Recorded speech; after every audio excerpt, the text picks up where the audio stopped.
deklarasi firman bersama-sama di dalam hitungan yang ketiga. 2, 3. Aku percaya firman-Mu berkuasa. Aku percaya firman-Mu dapat mengubah seluruh hidupku. Aku percaya firman ini adalah Tuhan sendiri. Aku siap untuk menerimanya dan melakukannya. Dalam nama Yesus, haleluya, amin. Amin. Shalom Bapak Ibu. Shalom. Tidak terasa ya, hari ini kita masuk minggu ke berapa? Minggu ke-3 di dalam tahun 2026.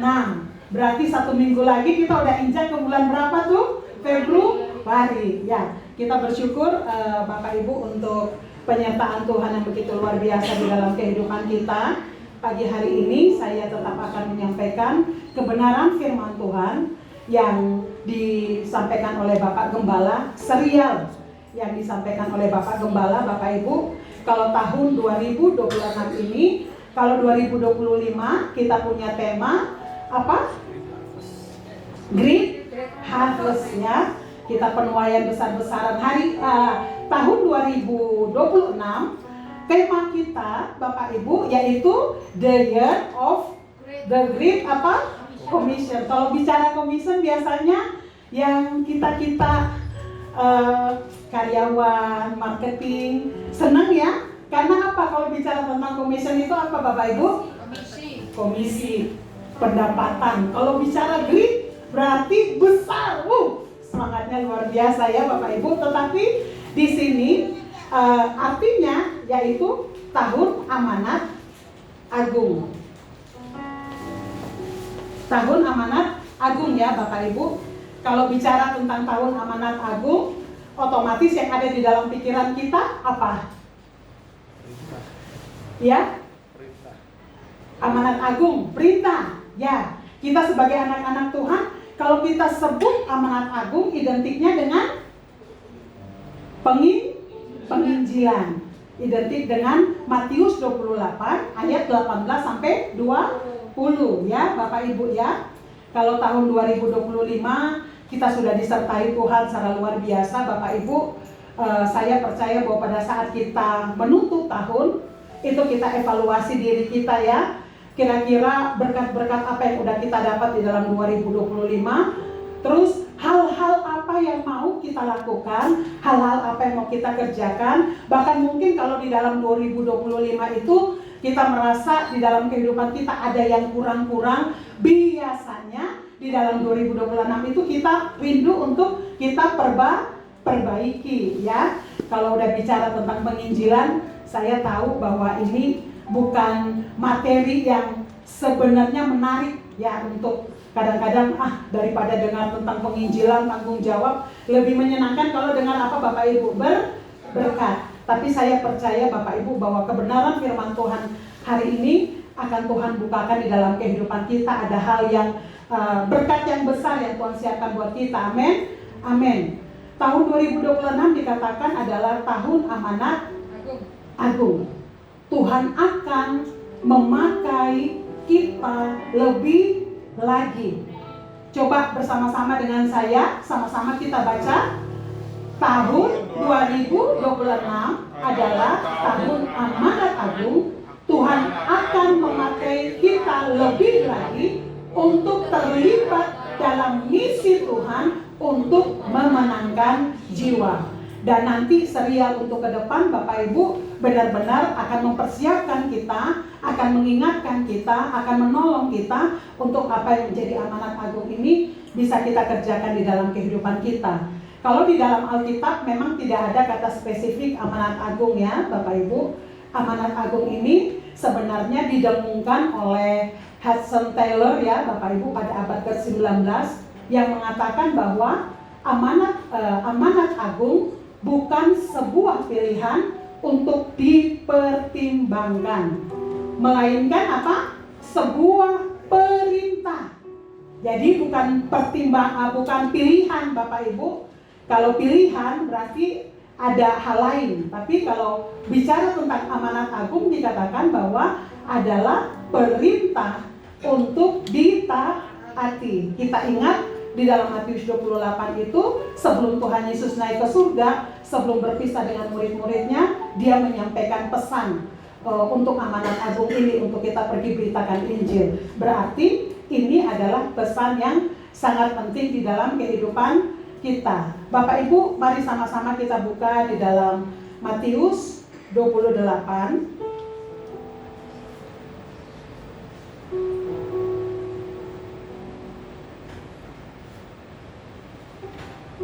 Ayat 18 sampai dengan ayat 20.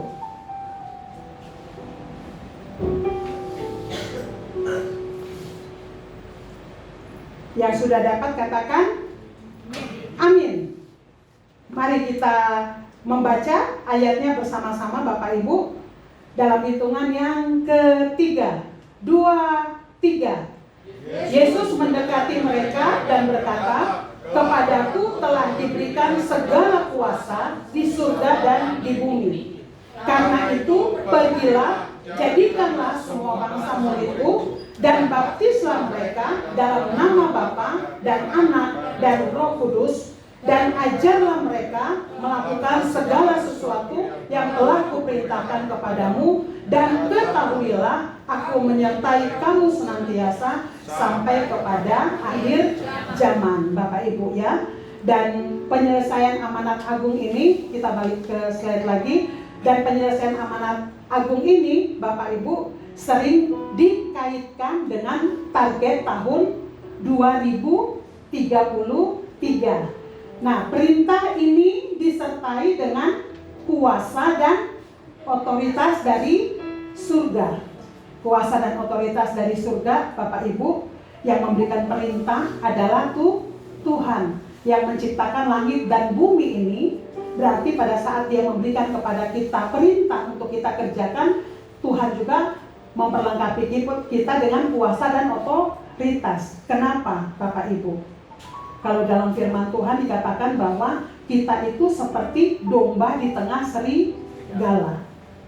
Tapi Tuhan juga mengatakan kita bisa menginjak kalajengking, bahkan ular Bapak Ibu, pada saat kita kalau melakukan apa yang menjadi kehendak Tuhan, kita tidak perlu takut. Kenapa? Karena sebenarnya ada pembelaan Tuhan secara luar biasa di dalam kehidupan kita. Saya ingat pada saat hari Senin ya, tanggal 5 Januari, itu Pak Yuda itu share-nya di grup, bukan jemaat ya, di grup itu kesaksian hamba Tuhan yang luar biasa, misionaris orang Indonesia. Dia pergi ke daerah-daerah, pergi ke pedalaman Bapak Ibu, dan tujuannya itu untuk mendirikan gereja, untuk menolong orang-orang yang di pedalaman. Dia saya lihat YouTube-nya, waktu di share itu saya nonton YouTube-nya sampai selesai Bapak Ibu, itu dia punya tantangan yang begitu luar biasa. Tetapi di dalam tantangan itu dia lihat bagaimana Tuhan menyertai dia. Sungguh dahsyat Bapak Ibu. Bahkan untuk dia membangun gereja, dia kasih kesaksian yang di pedalaman Papua Bapak Ibu, yang transportasinya begitu mahal, harus sewa helikopter, bayarnya lumayan mahal Bapak Ibu, tapi itu pun Tuhan siapkan Bapak Ibu.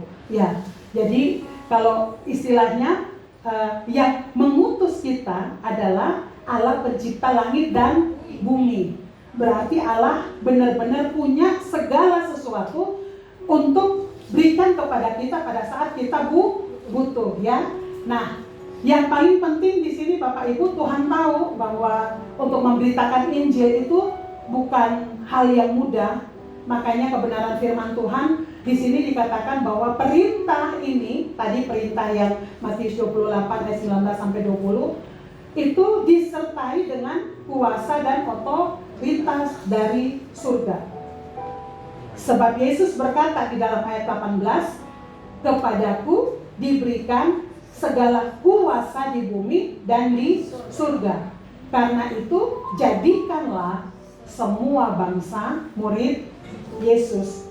Saya ingat di dalam tahun 2025 Bapak Ibu, di dalam beberapa pembahasan serial itu kita diingatkan bahwa kita adalah anak-anak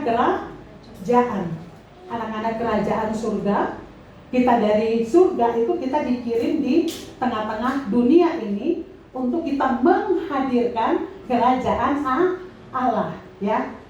Nah, jadi dikatakan bahwa pada saat kita menghadirkan kerajaan Allah, itu sebenarnya kita butuh banyak hal untuk Tuhan lakukan melalui kehidupan kita, ya. Memang Bapak Ibu, kalau kita bicara tentang memberitakan Injil ini, kadang-kadang kita berpikir, kita ketemu dengan orang, gimana ya cara kita untuk masuk, gimana ya cara kita untuk nyampaikan tentang Yesus. Bahkan kadang-kadang kita sebelum nyampaikan tentang Yesus, kita udah terintimidasi dulu. Hidup gua juga gak baik-baik amat gitu ya. Nah, seringkali itu intimidasi itu yang menghambat kita untuk kita mau menyampaikan tentang kebenaran Tuhan, ya. Nanti kita akan belajar selanjutnya Bapak Ibu. Ternyata di dalam hal-hal kecil yang kadang kita nggak sadar itu sebenarnya Tuhan pakai untuk kita bisa memberitakan Injil, ya Bapak Ibu. Nah, Billy Graham ya mengatakan bahwa ketika Kristus mengirim kita di tengah-tengah dunia, Dia memberikan kita kuasa dan otoritas. Siapa yang di sini percaya bahwa udah punya kuasa dan otoritas? Angkat tangan. Pak Suryo tuh jangan kalah. Di belakang ketutup tuh sama meja sound ya, tapi bisa angkat tangan. Coba kita berikan tepuk tangan untuk Tuhan kita, Bapak Ibu ya. Tetap semangat kita belajar tentang penginjilan. Amin. Amin. Nah, penyelesaian amanat agung Bapak Ibu kerap dikaitkan dengan target tahun 2033. Saya ingat satu kali kita selesai doa EPT ya Bapak Ibu, ada menara doa EPT. Menara doa itu tuh Amerika, orang Amerika, luar negeri, semuanya tuh ada ikut ya. Terus suami saya nanya, "Mah, kenapa sih 2033 yang ditekankan banget ya?" Kalau Pak Niko, Bapak Gembala, pengerja yang sering ikut KPN itu selalu ditekankan 2033. Terus suami saya nanya, "Kenapa ya, Mah?" Nah, nih sekarang jawabannya. Kenapa penyelesaian amanat agung kerap dikaitkan dengan target tahun 2033? Yang pertama, karena 2033 sering dikaitkan dengan peringatan 2000 tahun kelahiran, kematian, dan kebangkitan Yesus ya. Berarti ini hitungannya sesudah Masehi ya. Kalau sebelum Tuhan datang itu hitungannya sebelum Masehi. Nah, terus yang kedua, kenapa 2033? Karena tahun peringatan 2000 tahun turunnya Roh Kudus dan lahirnya gereja. Jadi kalau 2033 kita merayakan ulang tahun yang keberapa Bapak Ibu? 2000. Ternyata banyak ya. Terus semua organisasi kekristenan dunia, kayak kalau kekristenan itu kita tahu ya, ada Kristen Katolik, terus ada Protestan, terus ada Injili, terus ada karismatik, Bapak Ibu ya. Itu kan biasanya kalau denominasi ini suka tengkarnya tuh tentang apa sih namanya, kayak sakramen, tentang bahasa roh ya, kayak gitu-gitu ya Bapak Ibu. Tetapi kalau tentang menyelesaikan amanat agung, ini semua sepakat Bapak Ibu tahun 2033 ya. Ini luar biasa, ini untuk nambah pengetahuan aja ya. Jadi kalau ditanya kenapa sih 2033, Bapak Ibu udah bisa jawab dengan 3 poin yang tadi ya. Nah, Bapak Ibu bicara tentang amanat agung, itu ada 2 tugas utama yang harus kita kerjakan ya. Yang tadi di dalam Matius 28 ayat 18 dan ayat 20. Yang pertama tentang apa? Memberitakan Injil. Nah, memberitakan Injil kita lihat ya Bapak Ibu ya. Tadi dikatakan karena itu pergilah ya. Kalau bicara tentang pergi Bapak Ibu, kita semua setiap hari lakukan aktivitas, kita pergi ya. Kita keluar dari rumah kita. Dan pada saat kemarin kami ikut conference Kesel ya, waktu pembahasan tentang pergi ini, saya semacam kayak ngerasa, oh iya ya Tuhan ya, selama ini tuh kayaknya kita ngerasa itu biasa. Tapi pada saat kemarin di Kesel, di conference itu, kita diingatkan Bapak Ibu, bahwa pada saat kita pergi, kayak contoh misalnya kita pergi antar anak sekolah, kita harus sadar bahwa saat kita pergi itu sebenarnya kita sedang membawa satu pesan amanat agung untuk kita harus memberitakan Injil. Nah, pada saat kita pergi dan kita ingat bahwa ada tugas yang kita bawa untuk memberitakan Injil Bapak Ibu, itu akan membuat kita sangat berhati-hati. Contoh misalnya, saya antar anak saya ke sekolah, terus mungkin saya harus nunggu sama ibu-ibu. Kalau saya sadar bahwa saya ada di situ supaya orang bisa lihat Injil di dalam hidup saya, otomatis saya harus hati-hati. Misalnya mereka udah mulai gosip, kira-kira atau misalnya mulai ngomongin hal-hal yang kurang pantas, saya hadir di situ untuk membawa Injil, kira-kira apa yang harus saya lakukan? Pada saat kita sadar, itu hal kecil ya Bapak Ibu ya, tapi pada saat kita sadar itu akan merubah kebiasaan-kebiasaan yang mungkin selama ini kita nggak sadar. Kayak contoh, sekarang kita ngapain sih datang di gereja, Bapak Ibu? Kita ngapain datang di gereja? Kalau kita hanya sekedar rutinitas, kita sebagai orang Kristen, kita pulang kita nggak akan bawa apa-apa. Kenapa? Karena kita mungkin datang, kita punya ekspektasi. Kita pengen, wah harusnya mimpin pujian harus seperti Sydney. Mungkin. Itu salah-salah terus, Mami. Misalnya, kita datang, kita nggak siapin hati kita, akhirnya kita pulang kita biasa. Ya. Tapi pada saat kita datang di dalam ibadah, kita sadar bahwa kita butuh Tuhan untuk berikan kekuatan kepada kita. Kita datang, siapapun WL-nya, siapapun pembicaranya, kita akan datang duduk dan fokus kepada Tuhan, dan kita pulang dalam keadaan yang berbeda. Kalau kita datang dengan kita udah membawa pemikiran kita pergi ibadah, bayar transport, buang waktu, Bapak Ibu, waktu nggak pernah kembali, tapi kita nggak dapat apa-apa. Ya, jadi di sini firman katakan mau pergi, artinya kita pergi kemana aja, termasuk kita pergi bekerja, kita pergi untuk lakukan ya hal-hal yang mungkin kita rutinitas kita. Kalau kita pergi dengan kita sadar bahwa saya adalah utusan kerajaan Allah, kita akan berbeda. Amin. Amin. Nah, di sini kita pergi penginjilan, kita pergi dan kita harus sampai kepada titik untuk dikatakan baptis, Bapak Ibu. Terus kemudian ajar melakukan firman, kemudian orang menjadi murid, dan yang kedua murid itu akan diutus. Nah, ini hal yang saya juga dibukakan Bapak Ibu pada saat kemarin Kesel, conference Kesel. Jadi yang pertama Bapak Ibu, kita harus sadar dulu untuk kita pergi dengan kita membawa amanat agung. Itu nggak sampai di situ.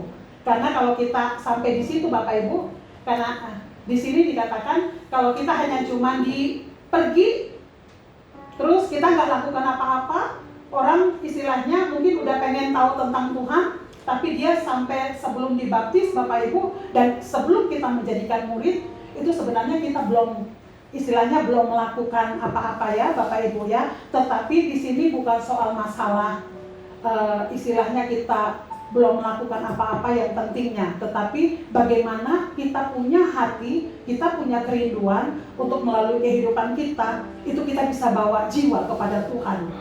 Ya, mungkin orang yang sudah dalam keadaan yang terluka, atau mungkin orang yang dalam keadaan kelemahan, kita bisa dengan berbagai macam cara, kita bisa bawa dia. Nah, nanti goals terakhir adalah murid. Kenapa harus murid Bapak Ibu?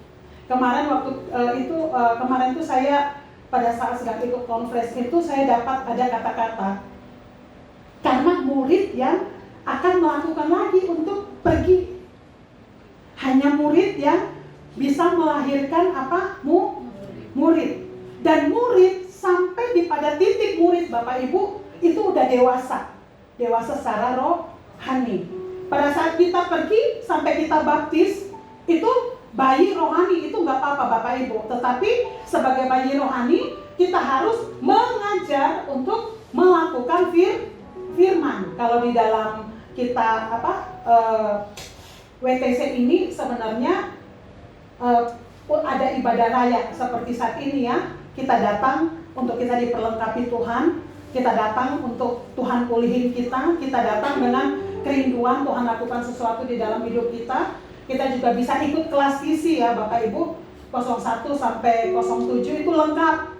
Dari mulai kita lahir baru, belajar tentang kita manage keuangan, belajar tentang bagaimana misi. Di TC 03 Bapak Ibu, itu bicara tentang misi. Dia tuh sampai kasih kita langkah-langkah. Misalnya saya punya kerinduan, pokok ipar saya misalnya target misalnya tahun depan minimal saya bisa ngomong tentang keselamatan di dalam Yesus ya. Itu tuh ada langkah-langkahnya. Misalnya mulai ajak untuk sering ketemu, makan bareng atau mungkin liburan bareng. Harus ada intens kita ketemuan untuk bisa sampai di titik itu untuk dia dengar firman. Nah itu TC 03. Nah ada TC 04 sampai ke TC 07 keluarga. Kalau Bapak Ibu mau pengen tahu lebih lanjut tentang TC, itu bisa hubungin saya atau hubungin Kak Febri atau Bu Hera atau ketua-ketua Kersela. Itu bisa tanya ya Bapak Ibu ya. Nah, kita gereja, kita bisa terjebak hanya karena kita melakukan kegiatan rohani seperti saat ini. Kita cuma datang latihan, kita ibadah, pulang ibadah, balik ke rutinitas, itu kita bisa terjebak. Kenapa? Kalau kita tidak sadar, gereja tidak sadar, setiap kita tidak sadar bahwa di dalam seluruh aktivitas kita, kita harus membawa amanat agung di dalam kehidupan kita. Saya percaya bahwa pada saat kita sadar kita apa yang harus kita kerjakan, otomatis di dalam kita bekerja, dalam kita berinteraksi dengan orang, pada saat kita melakukan rutinitas kita juga itu akan berbeda. Amin. Amin.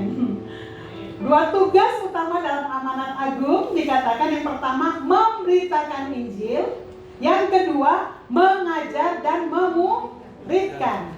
Karena Tuhan Yesus tidak hanya mencari pengikut atau follower, tetapi Tuhan Yesus mau semua kita menjadi murid. Karena murid otomatis dia juga harus lewatin proses ya. Proses kedewasaan dalam cara berpikir, dalam cara bertindak, dan itu akan menjadi kebiasaan di dalam kehidupan kita dan akan membentuk karakter kita. Dan itulah istilahnya dalam semua proses yang kita lewatin itu bisa karakter Kristus ada di dalam hidup kita. Kira-kira proses gampang atau mudah? Gampang atau mudah? Nggak ada pilihan dong ya.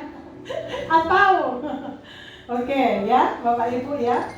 Nah, bagaimana untuk kita bisa menggenapi amanat agung di dalam kehidupan kita ya Bapak Ibu.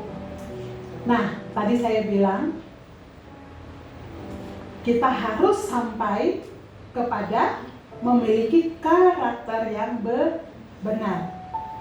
Contoh tokoh yang luar biasa di dalam kehidupan kita siapa?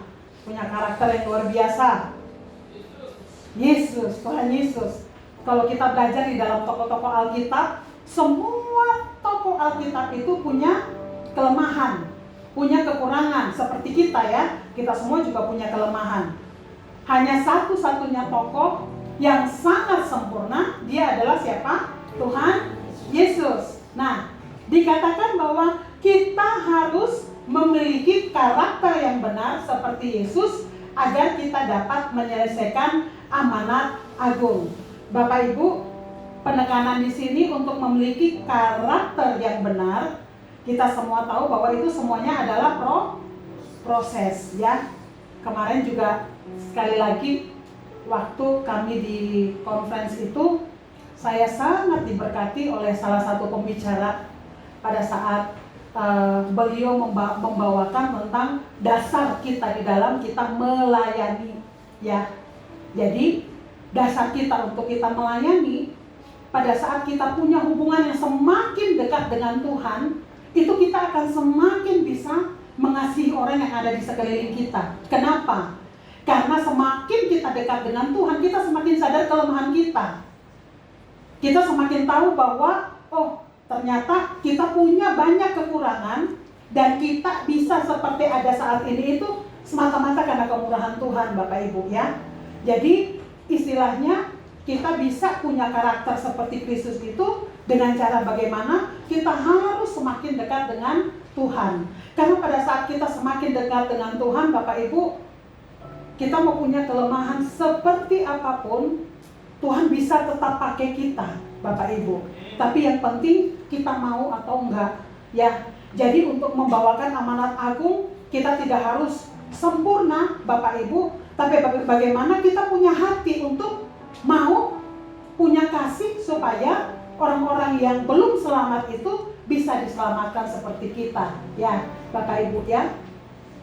Nah, dikatakan bahwa gereja itu gak akan pernah menyelesaikan atau menggenapi amanat agung kalau hanya dengan aktivitas, ya, Bapak Ibu. Makanya tadi saya katakan bahwa kalau kita sebagai gereja, kita gak sadar tentang panggilan kita, tentang tugas kita untuk membawa amanat agung ini, kita akan terjebak di dalam rutinitas rohani.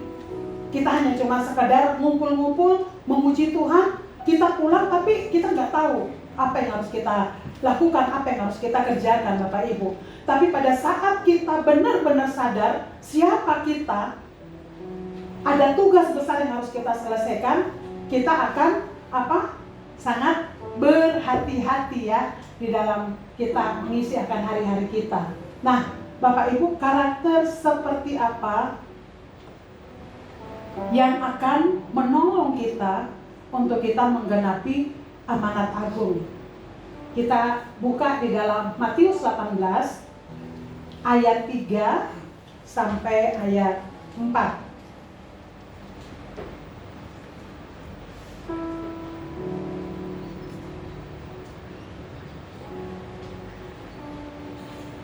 Matius 18 ayat 3 sampai ayat 4 kita baca bersama-sama, ya, supaya mata Bapak Ibu menjadi terang.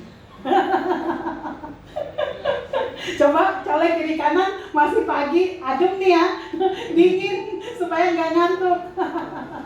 Oke, kita baca 2, 3.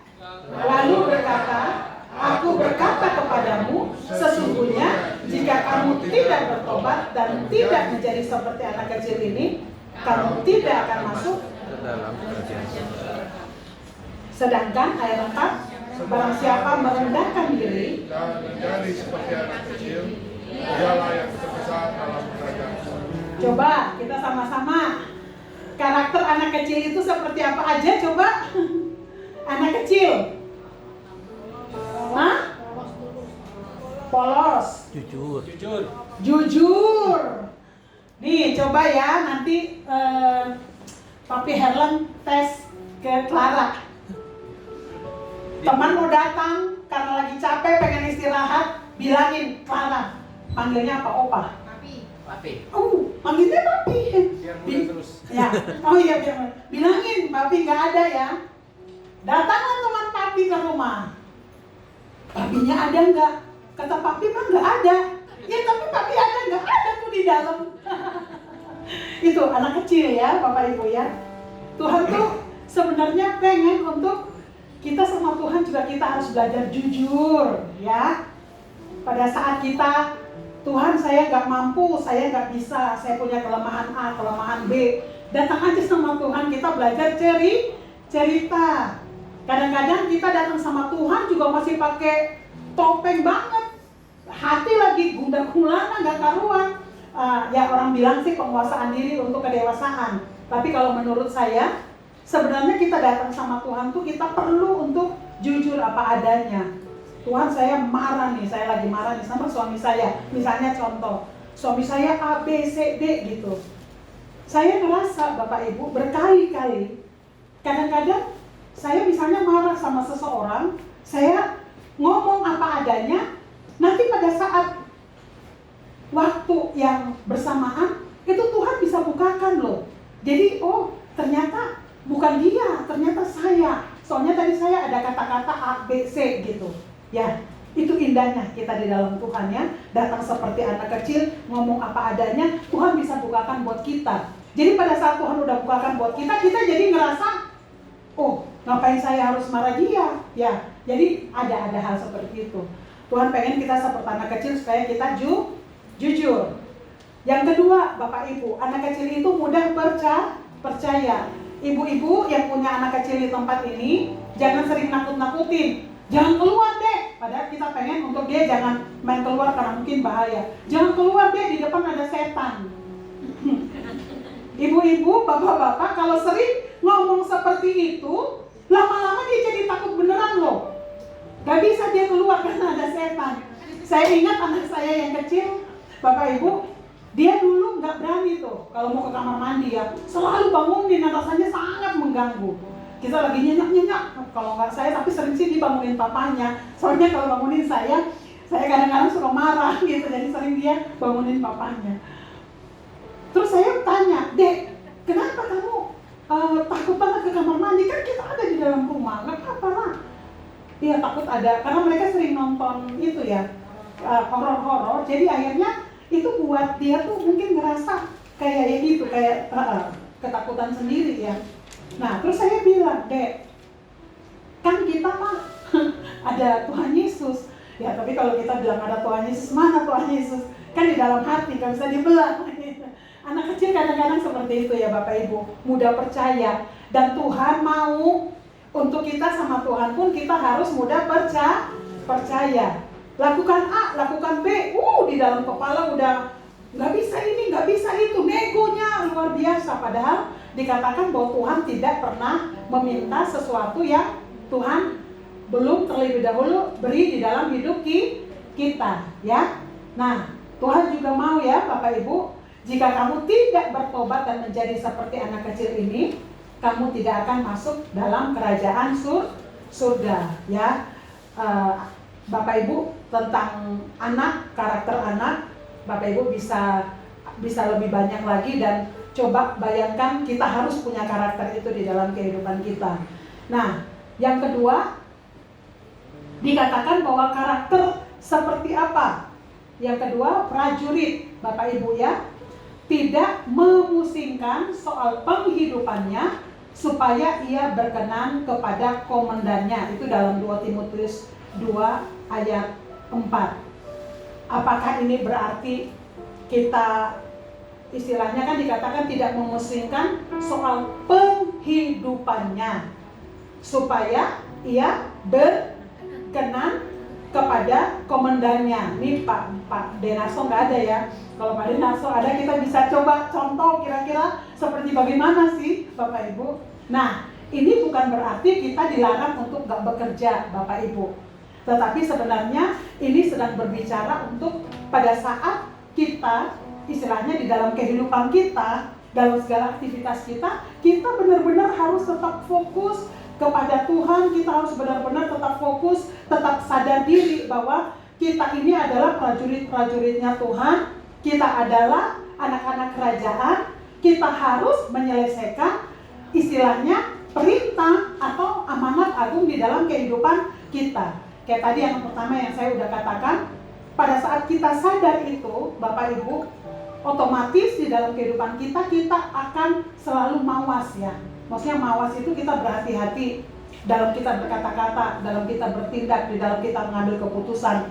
Kayak mungkin di kantor Tuhan percayakan kita sebagai pemimpin, bagaimana kita di dalam memperlakukan karyawan kita, atau di dalam kita istilahnya membayar istilahnya kewajiban-kewajiban yang harus kita beri kepada orang-orang yang bekerja dengan kita, ya. Itu harus kita ingat ya Bapak Ibu ya. Dan dikatakan bahwa sebagai prajurit Bapak Ibu di dalam kehidupan kita, kadang-kadang kita sering teralih fokus Di dalam 1 Yohanes 2 ayat 15 dikatakan bahwa kita buka dulu di dalam 1 Yohanes 2 ayat 15. Hal-hal apa yang sering mengganggu kehidupan kita sehingga kita nggak fokus, akhirnya kita kadang-kadang kehilangan berkat besar yang sudah Tuhan sebenarnya persiapkan di dalam kehidupan kita. 1 Yohanes 2 ayat 15 dikatakan, janganlah kamu mengasihi dunia dan apa yang ada di dalamnya. Jikalau orang mengasihi dunia, maka kasih akan Bapa tidak ada di dalam orang itu.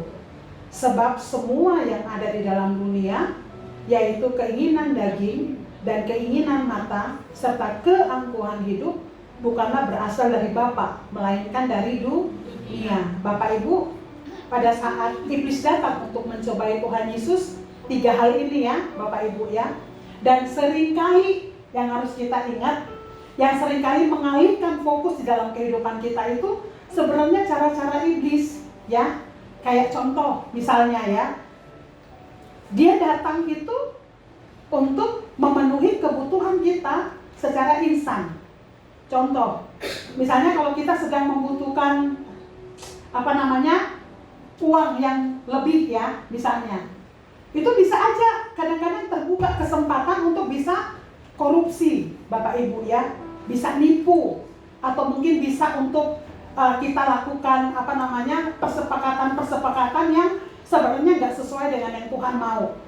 Kenapa saya bisa katakan demikian, Bapak Ibu? Karena pada saat iblis mencobai Tuhan Yesus, itu sebenarnya Tuhan Yesus dalam kondisi lapar dan disuruh untuk batu dijadikan roti, Bapak Ibu. Itu. Terus yang kedua, dikatakan tentang istilahnya keangkuhan hidup. Keangkuhan hidup, Bapak Ibu, itu biasa bicara tentang kita butuh validasi.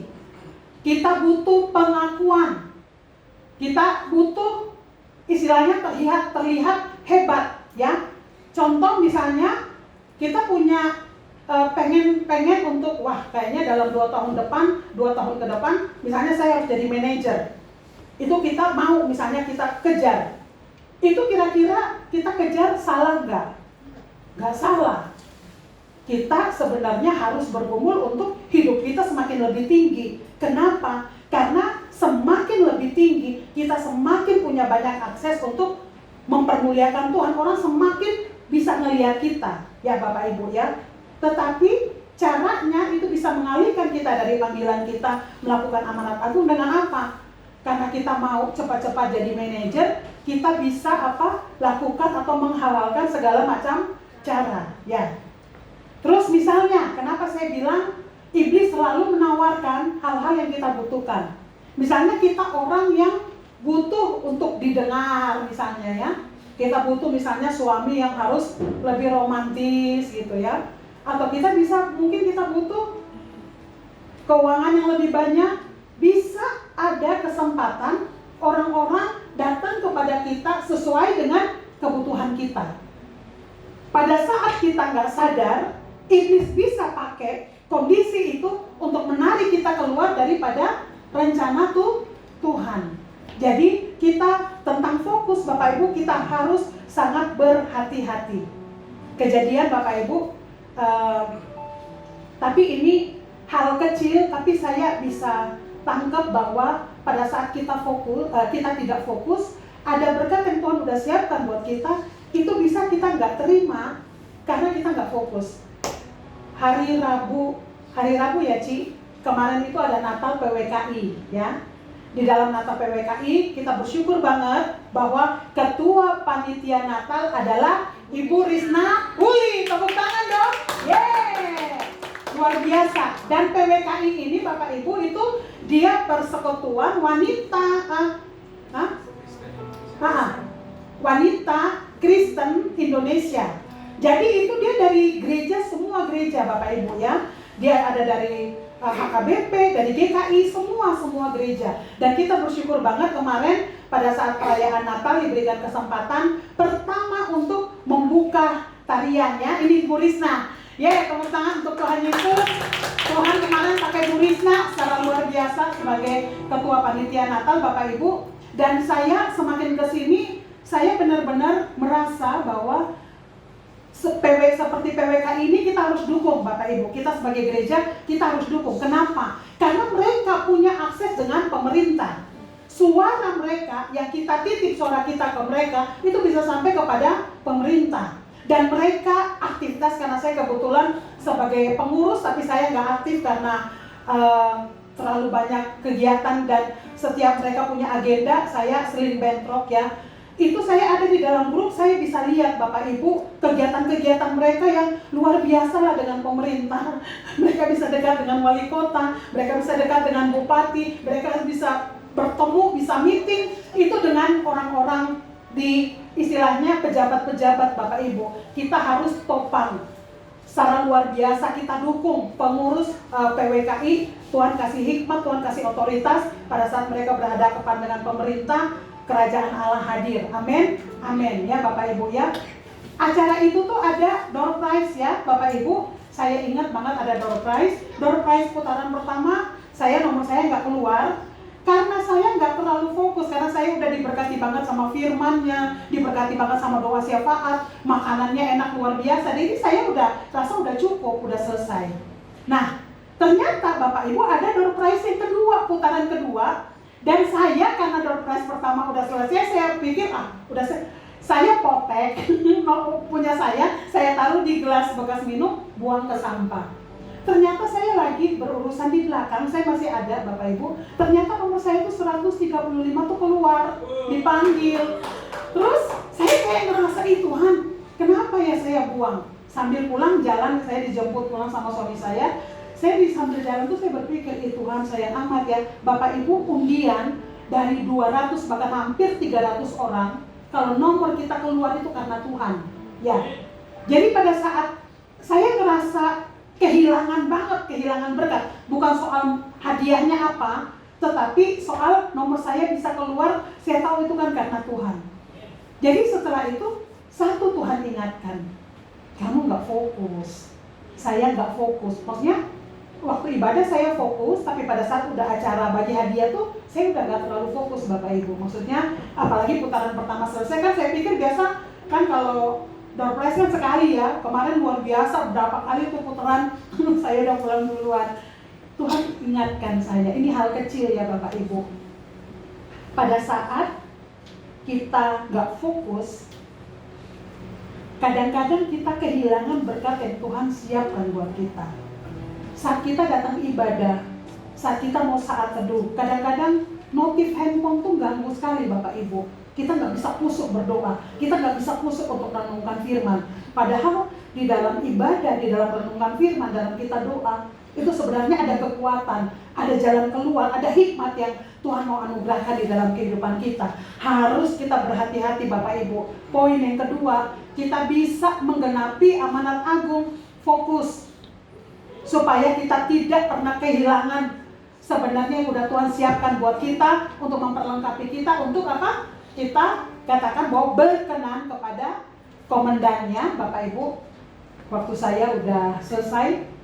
Artinya masalah sehari-hari tidak boleh mengganggu fokus kita untuk menyelesaikan amanat agung. Kita punya masalah, kita kekurangan, mungkin kita butuh didengar, kita butuh dimengerti. Tetapi itu hal-hal yang biasa, yang proses untuk kita fokus kepada Tuhan Bapak Ibu. Bahkan jangan sampai hal-hal itu malah tarik keluar kita untuk kita nggak dapatkan berkat yang sebenarnya udah Tuhan siapkan buat kita. Amin. Nah, yang ketiga dikatakan karakter yang seperti apa supaya kita bisa menggenapi amanat agung dalam kehidupan kita. Olahragawan Bapak Ibu, bertanding sesuai peraturan olahraga ya. Kalau olahragawan, saya mau kalau saya ngelihat olahragawan itu, poin yang sangat-sangat kelihatan penting banget itu apa? Disiplin. Kita juga sama Bapak Ibu dalam kita pengikut Tuhan. Disiplin, komitmen itu sangat penting. Jangan lagi happy datang ke gereja, lagi masalah malah kita menjauh daripada Tuhan. Ya, jangan. Bahkan pada saat kita banyak masalah, kita harus semakin dekat dengan Tuhan supaya dikatakan bahwa Tuhan akan memberikan jalan keluar atau kelegaan. 2 hari kemarin kalau nggak salah ada di devotion di SMA ya Bapak Ibu, dikatakan seperti ini kan firman-Nya, marilah kepadaku semua yang letih lesu dan berbeban berat, dan aku akan memberikan kelegaan kepadamu. Bapak Ibu, untuk ada kata-kata yang bagi saya kuat banget ya, dikatakan gini, kita mendapat kelegaan itu bukan karena effort kita yang hebat gitu, tetapi karena hubungan kita dengan Kristus. Jadi pada saat kita mengalami apapun Bapak Ibu, kadang-kadang mungkin kita cuma butuh waktu untuk kita diam di dalam hadirat Tuhan ya, untuk ada jalan keluar dalam kehidupan kita. 1 Korintus 9 ayat 26-27 mengatakan, aku melatih tubuhku dan menguasai diri. Disiplin, penguasaan diri itu semua butuh pengorbanan. Dan yang keempat Bapak Ibu, seperti apa karakter yang biar kita bisa menyelesaikan amanat agung? Dikatakan sabar, tekun, setia, menabur.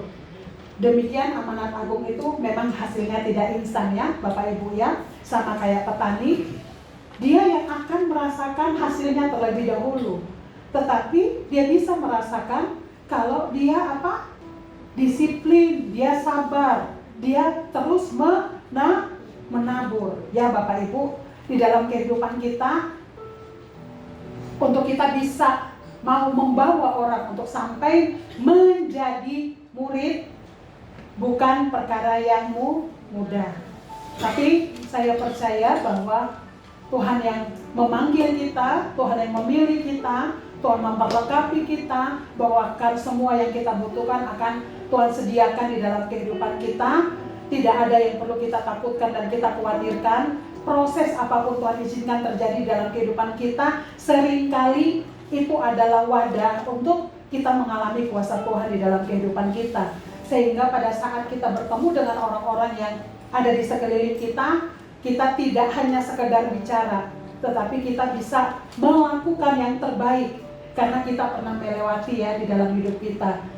Saya mau tutup dengan satu kata-kata Bapak Ibu. Masalah apapun yang saat ini sedang Tuhan izinkan kita lewatin, coba kita lihat itu sebagai wadah Tuhan sedang mempersiapkan kita untuk kita mengalami kuasa Tuhan di dalam kehidupan kita, untuk kita bisa membawa orang untuk menjadi murid Tuhan Yesus. Amin. Tuhan Yesus memberkati. Untuk melakukan amanat agung bukan hal yang mudah ya Bapak Ibu, tapi Tuhan yang memberikan kepada kita tugas. Tuhan juga yang bertanggung jawab untuk memperlengkapi kita. Mari kita datang kepada Tuhan pada saat ini. Saya undang untuk kita bangkit berdiri.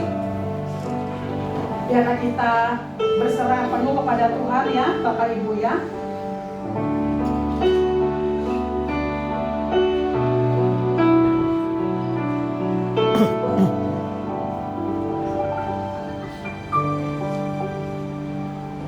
Kau bukakan jalan di lautan, mata air di padang gurun, tiada yang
Kami sungguh bersyukur Engkau tidak pernah meninggalkan, membiarkan kami Tuhan sebagai yatim piatu Tuhan di dalam hidup kami.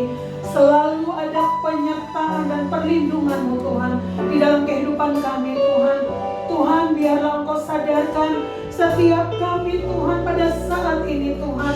Kami pergi, kami melakukan segala aktivitas kami dengan punya kesadaran penuh Tuhan bahwa Engkau memberikan kepada kami kuasa untuk menjadi anak-anak Allah, untuk menjadi berkat, untuk membawa banyak jiwa, menjadi murid untuk mempermuliakan Engkau Tuhan. Engkau tidak memberikan kepada kami Tuhan roh takut, tetapi Engkau berikan kepada kami kuasa dan otoritas Tuhan. Kami sungguh bersyukur Tuhan kepada Engkau ya Bapa. Kami percaya Tuhan, karakter-Mu akan menjadi bagian di dalam kehidupan kami. Kami percaya Engkau akan mengubah cara berpikir kami, di dalam kami mengambil keputusan, di dalam kami bertindak, dalam seluruh kehidupan kami Tuhan. Hari lepas hari akan mempermuliakan Engkau ya Bapa. Terima kasih ya Roh Kudus, terima kasih terus berbicara di dalam kehidupan kami, pribadi lepas pribadi Tuhan. Sehingga biarlah Tuhan hidup kami menjadi hidup yang berbeda. Kami menjadi lebih baik Tuhan daripada hari kemarin Tuhan. Dan hari esok yang akan Engkau izinkan lebih baik daripada hari ini Tuhan. Karena kebenaran firman-Mu yang memimpin dan menuntun seluruh kehidupan kami. Terima kasih Tuhan, terima kasih. Kami akan siap, kami akan pulang membawa berkat yang terbaik daripada Engkau ya Bapa. Mari kita angkat hati kita, tangan kita di hadapan Tuhan. Bapak Ibu, pulanglah dengan berkat yang terbaik daripada Allah Bapa, persekutuan yang manis dengan Tuhan Yesus dan Allah Roh Kudus, penyertaan sempurna di dalam kehidupan kami dan dalam kehidupan kita semua, memampukan kita melakukan amanat agung untuk kemuliaan Tuhan. Kita semua yang percaya menerima berkat yang terbaik, sama-sama kita katakan amin. Selamat hari Minggu, Tuhan Yesus memberkati.